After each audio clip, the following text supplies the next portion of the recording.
Hello everyone, it's Nadie, and today we're going over this month's best and worst taboo-tay-tay. As you beautiful people know, this is about the products, not the people behind them. Any tiff you may have with them, please cast it away because this is a channel of positive energy, okay? Thank you. Oh, my little classy kaleidoscopes, how you doing today? I hope wherever you're at in the world, you're having a spectacular day so far. I myself am doing wonderful. I was able to catch a few rays of sunshine. It's another beautiful sunny day outside. It's like 70 something and I'm just soaking it all in before it turns back to snowflakes. And holy shit, I can't believe we're at the end of another month. What the hell, man? Fortunately though, it's been a pretty damn good reviewing month. Like, there are no products in the bottom category. But if you don't know the concept of these videos, I have the y'all's category, the meh category, and then the hell no category. And normally my hell no category is bursting like an overstuffed sausage, or me still trying to fit into a small at H&M. But yeah, for the most part, this was a great month. So let's hop into this bullfuckery. And there really isn't any kind of order to this madness. I just throw everything in a list and run down it. But if there were a top place for the best category, this would definitely be it. That is the Blend Bunny Cosmetics Blends palette. Holy fucking rabbit tits. This thing is amazing. This is by a small indie brand. They have been asking me to review this product for so long. Like, I have seen it all over my feed on Twitter. My ass finally caved in, not literally. It's not like at Pride Festival. I got this, and this is one of those palettes that I cannot wait to try on people. I don't really do other people's makeup, but if I did, I would use this on them, and I really want to. It's fairly inexpensive. I think this was maybe like $40-ish.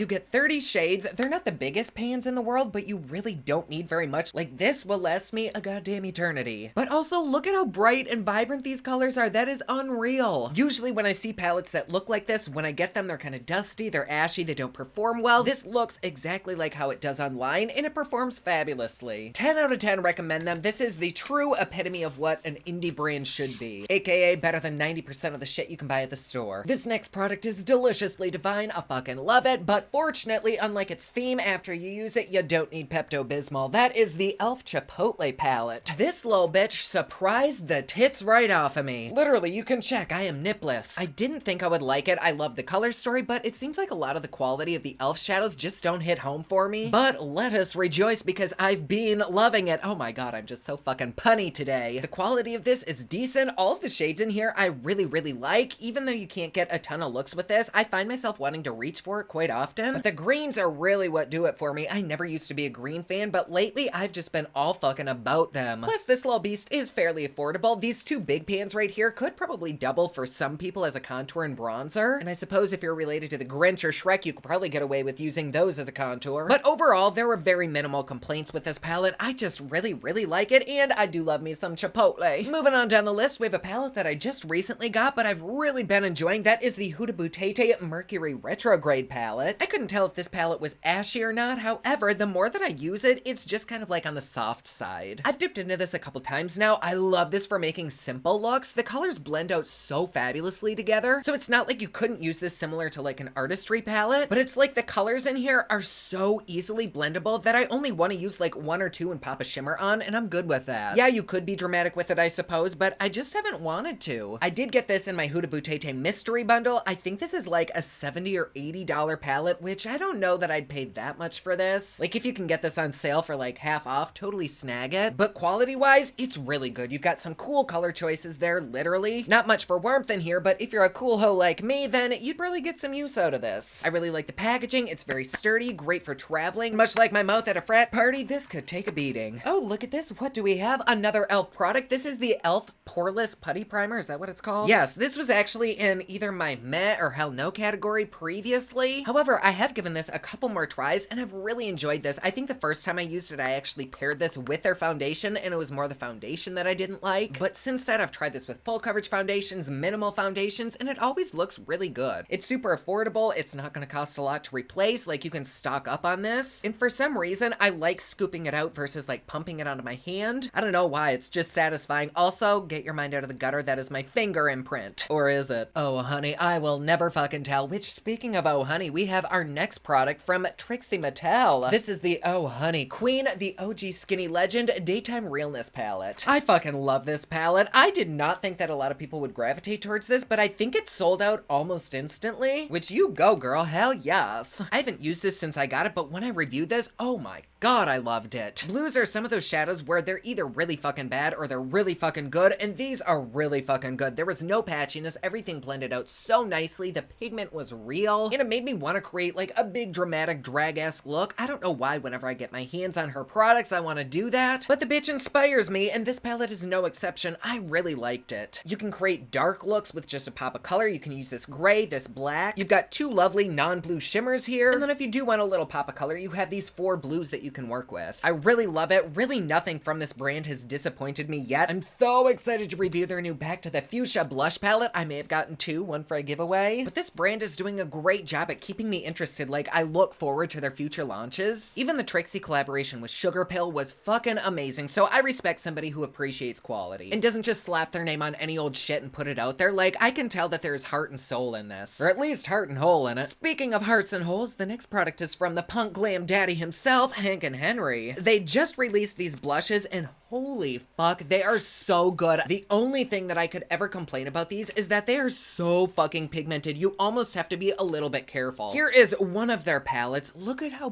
beautiful and vibrant that bastard is. I've only lightly dipped into this orange guy here, which you can't really even tell. Oh my god, it's stunning. So too is this guy right here. I love me some Coralie shades so much, and this one kind of has like a contoury bronzer shade in it. Once again, the pigment is unfucking real. You could totally go pro with this, or if you're an everyday consumer, you would love it. Just make sure that you kind of tap your brush off or go like this with your hand. Otherwise, it might look like you got shot in the face with a paintball gun. And then lastly, we have this guy right here, which I would probably use this more as like an eyeshadow palette, but once again, we have like a bronzy shade and then some deep, deep purples. Oh my god, they're stunning. When I tell you that I need to change my dainties after using them, I'm not even lying. They're just really, really good. Like these, along with their brushes and pretty much every Hank and Henry product that I've ever used, they're just so good. I just cannot recommend them enough. Their lipsticks are fabulous. My favorite foundation brush is the Hank and Henry Nikki brush. Like if ever there were indie brands that you absolutely must check out, definitely do the Blend Bunny and Hank and Henry. Support good quality shit, honey. And on to our second to last product, we have the Jaclyn Cosmetics Blush and Bronzer Duo. When I reviewed this, I did absolutely fucking adore this packaging. However, the moment I touched it, it got really freaking filthy really freaking quickly. Not that I really mind, like you can only see the fingerprints in a certain light. This is what I care most about. And this was actually the only shade that I ended up keeping. Not that there was anything wrong with the other shades, I just knew that I wouldn't get a ton of use out of them, but this one I've used quite frequently. From how the packaging looked before I fucked it up by touching it, down to the formula, I really do like this. I think the quality is there. I think this is definitely becoming a redemption brand. I do think the shade range could have and should have been expanded more towards deeper tones. We had some super freaking light shades that for me didn't show up, but I think when I reviewed this, the #1 comment had a tie, which was that the packaging does get very grimy very quickly and that there weren't very many shades for deeper tones. But the quality of the actual product itself, I do think is really, really good. I've used this on the no makeup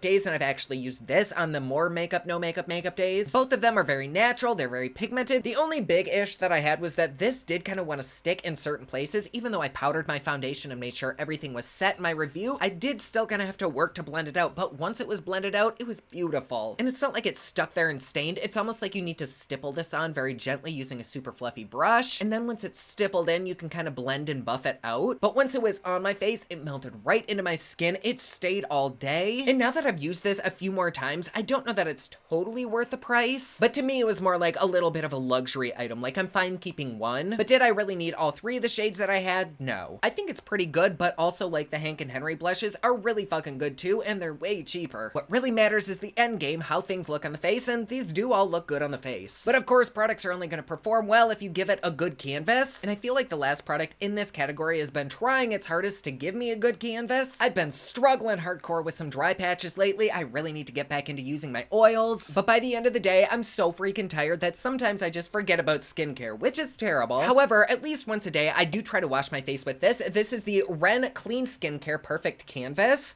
Oh, I didn't even realize this had the word canvas in it, and here I am talking about a clean canvas. This is the Clean Jelly Oil Cleanser, and it feels so moisturizing on my skin. It really does feel extra hydrating. So much so that I actually have to use a mattifying moisturizer after this, just so that I'm not super shiny. It's not like greasy, it just gives you a nice little glow. I squirt a little baby amount of this onto one of those silicone little face rubby thingies. It takes off makeup I didn't even know I had on, and it just leaves me feeling very, very clean and fresh. I think I got this from BoxyCharm, so I have no idea how much this is, but totally recommend this. I actually have a couple more products to add to this. I've not tried them yet. I kind of just want to showcase them. I just got this little package from Uma Butete showcasing their collaboration with the movie Coming to America. I've not watched this yet. I really do want to do like an in-depth review with this, but I'm waiting until I have time to actually watch the movie. But I was sitting here waiting for a text to come through and I opened it up. Look at this palette. That shit is so me. I love it. This is their Royal Heritage palette. Oh god, the quality of their products are so fucking good. Their foundation slays me. This is yet another one of those brands that really puts heart and soul and effort and thought and time into their products. Damn, they also came out with a beautiful highlighter palette. Fuck me up. You can't really see it, but they all have like multi-chromes or duochrome shifts. I can't tell, but they're pretty. Holy crap, how many palettes did they...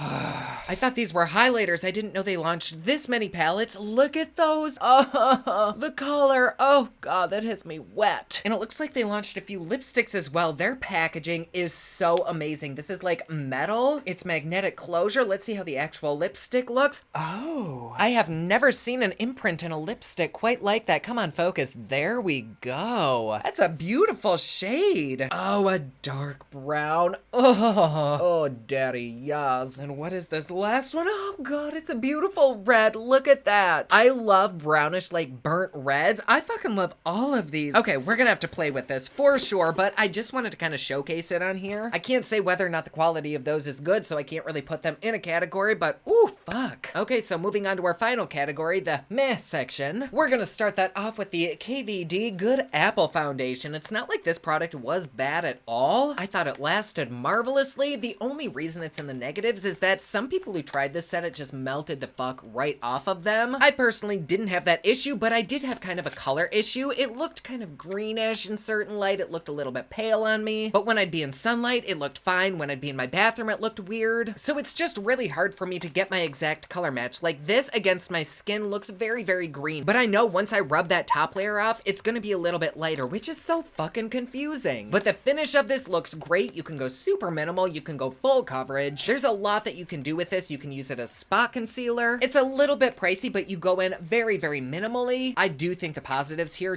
totally outweighs the negatives, but I didn't love it quite enough for it to be in the yes category. But it is way closer to the yes than the hell knows. So is the Ordinary Foundation. I recently tested both their full coverage and their serum foundation, and I loved them. In fact, the only reason they're in the meh category is because both of them turned orange on me, which is a reoccurring product that I have with almost every facial product of theirs that has a tint to it. Their concealer, even though the coverage is beautiful and the finish is excellent, they still kind of oxidize. I've tried them with so many different primers, with no primer, with just moisturizer, with oil balancing products, just in case it was the oil that was turning this, and nothing seems to work. It always turns orange, and so I've had to mix them with other products, and then they do work, but like for the price, you can't beat it. This was like $6 or $7, I think. Like it's good quality shit for a really good price. The only downside is that it might oxidize on you, and depending on your skin, that can look like a really fucking big oopsie. So if you can get it to play nicely with your skin, 10 out of 10 recommend, but because she does tend to be a tiny bit finicky, I can't totally recommend it to like everyone. But their foundations and Squeeze are totally up there with like the acid peel that I use from them. So good. And then this next product, I do think it deserves its spot in the meh category. This was an Instagram made me buy it moment. This is the Ilia True Skin Serum Foundation, which on camera did look very, very good. But for $54, I wanted it to look fucking great. It should have come with a compact pool boy to like make my meals and like clean my pool, I suppose. But all it did was kind of add a little bit of texture to my skin. It does have great skincare in it though, which is why I don't dislike it. I just want more out of this for the price. Like $54 is kind of a lot. And even though this does have some banging skincare ingredients, I kind of feel like you could get those ingredients elsewhere for way cheaper. And so never have I been convinced that this product was actually worth the price. I will say though, their customer service is fucking phenomenal. I wrote them and said, hey, I'm not loving this. I want to return it. And they said, you can keep it. We'll just refund you. That is good customer service. So if you are interested in this, definitely check it out. Like it's worth a try. But for the price, I kind of wanted a little bit more. I might continue trying this out. You never know. And last but certainly not least, we have the Colourpop Animal Crossing nothing palettes. These are the only two that I think I kept. Where'd the other ones go? It's not like they're bad quality, but look at that fucking size. Damn. Pulled things out of my belly button bigger than this. And I think these were something like 12 bucks a piece, which for Colourpop, you can normally get a big ass like 12 pan palette for that. Like, honey, really? Oh, but this probably would go good with that Chipotle palette. I don't know. I just had really fucking high expectations for these. I thought they were gonna be much bigger. If these were $6 palettes, I probably wouldn't think anything of the price. They'd probably be in my top category. But coming from Colourpop for $4 a pan, I expect to be blown and blown away, and none of that happened. They're not bad, they're just way overpriced, very, very tiny. I do think the color layouts are pretty, but I think they're prettier when all of them are together, and that's a pretty big investment just to get okay shadows from Colourpop. You are totally paying for the Animal Crossings logo, which good on Colourpop because I think these sold out, so it worked. But yeah, the quality is okay. I'm just not like super happy with the size versus what I paid for it. And my loves, I think that's all the products. We just breezed through that shit. Damn. Well, this was fun. Thank you so much for being here. I love having you. And if you'd like to support me and my channel a little bit more, please feel free to join us over on Patreon. It's patreon.com/poplux. There you get videos a day early. You get Patreon only content. Plus, best part, it is cheap, fun, and fancy just like me. And like always, please be sure to subscribe and hit that notification bell down below so that you're notified anytime I upload a new video. Don't forget my newest collection of highlighters, including Black Ice, which does change from black to white, is available at thepoplux.com.